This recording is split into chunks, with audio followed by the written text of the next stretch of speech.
আসসালামু আলাইকুম বন্ধুরা, কেমন আছো তোমরা সবাই? আশা করছি তোমরা যে যেখানে আছো অনেক ভালো আছো। আলহামদুলিল্লাহ আমিও ভালো আছি। তো বন্ধুরা, নুরি ডেইলি ব্লগে আবার একটা নতুন ব্লগ নিয়ে চলে আসলাম।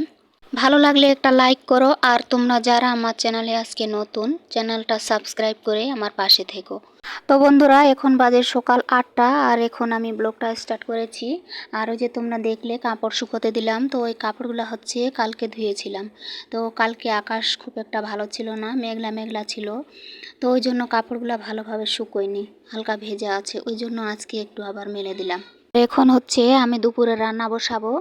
আর এদিকে দেখো তোমাদের দাদাভাই দোকান রেডি করছে, আর আমি একটু ঝাড় দিয়ে নিচ্ছি। তো এখানে পাটার শাক বেছে রাখলাম, তো ওই জন্য একটু বারান্দাটা ঝাড় দিয়ে এগুলা ফেলে দিব, ফেলে দিয়ে তারপর রান্নার কাজে বসবো। আর ওই দেখো আমার ছেলে একটা করে মানে খেলনার জিনিস বার করবে, আর এভাবে দেখো ছড়িয়ে ছিটিয়ে এভাবে রেখে দিবে। তো যখন মানে ঝাড় দিতে যাই একটা একটা করে জিনিস আমাকে তুলতেই হবে। তো কি আর করার, ছোট বাচ্চা, এখনই তো ওদের খেলার বয়স, এখন না খেললে কখন খেলবে বলো। তো এই দেখো আমার হচ্ছে ঝাড় দেওয়া প্রায় শেষ হয়ে আসছে। আর তোমাদের দাদা ভাই এই ব্যাগটার মধ্যে হচ্ছে মশলার কৌটো আছে, তো ওই কৌটাগুলো একটা করে বের করছে, আর মানে ফুচকার পানি রেডি করছে আর কি। তো ওই জন্য একটা একটা করে কৌটা বের করছে আর ওখানে নিচ্ছে। চলো বন্ধুরা, আমার ঝাড় দেওয়া হয়ে গেল, আর এখন হচ্ছে এই বেলচাই করে ময়লাগুলো বাইরে ফেলে দিয়ে আসবো, তারপর রান্না বসাবো। তো আজকে রান্না করব হচ্ছে পাটা শাকের ঝোল। আর তোমাদের দাদা ভাই দোকানের জন্য আলু সেদ্ধ করেছে, তো ওখান থেকে একটা আলু নিয়ে আলু ভর্তা বানাবো। তো আমার খুব ভালো লাগে খেতে। তো বন্ধুরা, কার কার ভালো লাগে পাটা শাকের ঝোল আর আলু ভর্তা খেতে, কমেন্ট করে জানিও। আর এদিকে দেখো তোমাদের দাদা ভাই পুদিনা পাতা তুলছে, ফুচকার পানি রেডি করছে, তো ওই পানিতে দিবে পুদিনা পাতা। তো বন্ধুরা, তোমাদেরকে আমি ভিডিওতে দেখিয়েছিলাম পুদিনার গাছগুলা কত সুন্দর হয়েছিল, আর এখন দেখো অল্প একটু একটু করে দেখা যাচ্ছে। তো হয়েছে কি, একদিন তোমাদের দাদাভাই কি করেছে, রাসায়নিক সার যে হয় ইউরিয়া নামে, ইউরিয়া না কি যেন নাম বলে, আমরা ইউরিয়া বলি। তো ওই সারগুলা মানে অল্প একটু ছিল আমাদের বাড়িতে, তো ওগুলা তোমাদের দাদাভাই কি করেছে জানো, পুদিনা গাছে ছড়িয়ে দিয়েছে। তো ওগুলা হচ্ছে বেশি পরিমাণে যদি দেওয়া হয় তাহলে তো গাছগুলো নষ্ট হয়ে যাবে। তো তোমাদের দাদা ভাই অতটা মানে আইডিয়া নাই যে কতটুকু দিতে হয় না দিতে হয়। তো ও ভেবেছে যে গাছগুলা তো বড় হচ্ছে, তো এই মানে রাসায়নিক সার একটু দিলে মানে আরও তাড়াতাড়ি বড় হবে। তো তার উল্টোটা হয়েছে, গাছগুলা মানে পচে গেছিলো, নষ্ট হয়ে গেছিলো, আর অল্প একটু একটু করে গোড়াগুলা ছিল, তো ওগুলাই এখন মানে পাতা কুশি ছেড়ে বড় হচ্ছে। তো ওগুলা একটু একটু করে ফুচকার পানিতে দেয় আর কি। তো পরে তখন আমাকে বলল, আর আমি তখন বুঝিয়ে বললাম যে এতগুলা করে দিতে হয় না, পরিমাণে অল্প দিতে হয়। তো এরকম করে নষ্ট হয়ে গেছিলো আর কি। তো বলে না যে বেশি লোভ করতে হয় না, লোভ করলে উল্টোটা হবে, উল্টো মানে ক্ষতি হবে। তো এই দেখো বারান্দা ঝাড় দিয়ে এখন হচ্ছে উনুনটা একটু মুছে দিলাম, মুছে দিয়ে তারপর ভাত বসিয়ে দিয়ে এসেছি। আর এখানে দেখো শাকগুলা ধুয়ে নিচ্ছি, পাটার শাকগুলা, এগুলা ধুয়ে তারপরে সেদ্ধ করতে দিব, সেদ্ধ করে তারপরে শুকনো মরিচ আর রসুন দিয়ে জিরে ফোড়ন দিয়ে সম্বাদ দিয়ে দিব।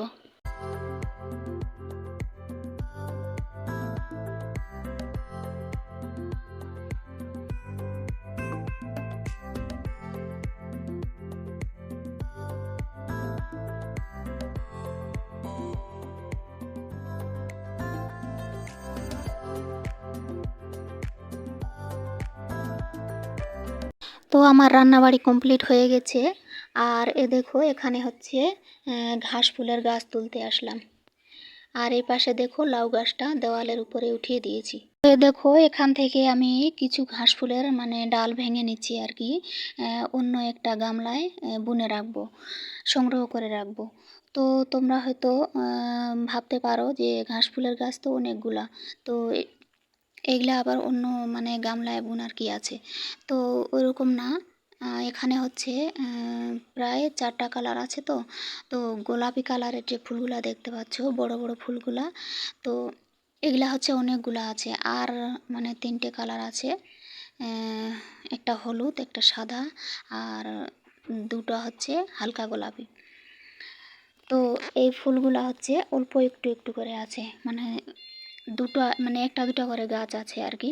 তো ওই জন্য ওইগুলো আমি একটা গামলার মধ্যে রেখে দিব। না হলে দেখা গেল খরার সিজন যখন আসবে তখন যদি আবার তুলে ফেলি তখন ওগুলো আর পাওয়াই যাবে না। আর এই গোলাপি ফুলগুলা এগুলা তো মানে অ্যাভেলেবেল পাওয়া যায়, আর ওগুলা তখন আবার কিনতে হবে। তো যেহেতু আমি এগুলা ফুল মানে প্রতি বছরই বুনি, তো ওই জন্য তুলে রাখবো আর কি, সংগ্রহ করে রাখবো। তো এই দেখো গত রাত্রে আবার বৃষ্টি হয়েছিল, তো এখানে জল জমা হয়ে আছে। আর দেখো এখানে কাপড়গুলো একটু সরিয়ে দিলাম যাতে দেখতে সুবিধা হয় আর কি। তো এই গামলাটার মধ্যে 4টা মরিচ গাছ আছে, তোমাদেরকে দেখিয়েছিলাম। তো এই মরিচ গাছগুলো হচ্ছে মাঝখানে আছে, আর সাইডে সাইডে এই ঘাস ফুলের গাছগুলো বুনে দিব।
তো এই দেখো বন্ধুরা, রেশন বিলি করতে এসেছিল, তো রেশনের চাউল আটা এগুলা নিয়ে আসলাম, বাড়ির সামনে এসেছিল।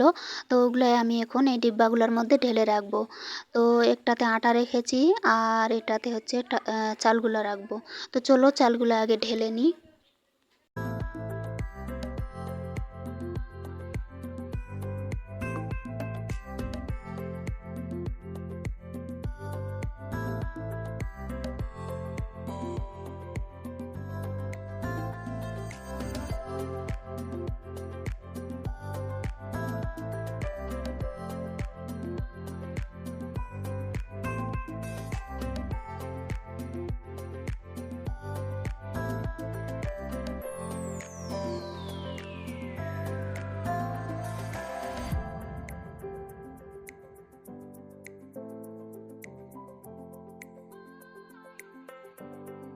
তো এই দেখো বন্ধুরা, রেশনের চাউল আটা এগুলা ঢেলে রেখে এখন হচ্ছে ফুচকা খাবো।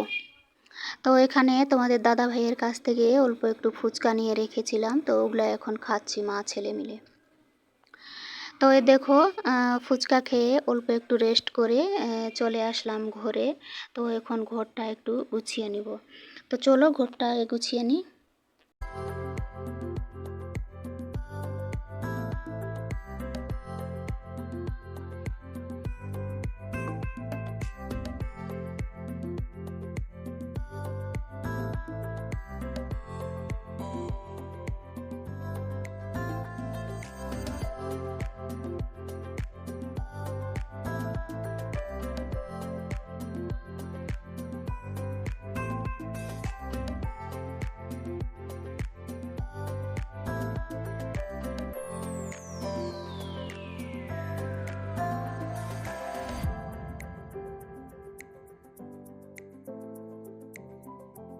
চলো বন্ধুরা, আজকের ব্লগটা এখান থেকে শেষ করলাম। তোমরা সবাই ভালো থেকো, আমার জন্য দোয়া করো।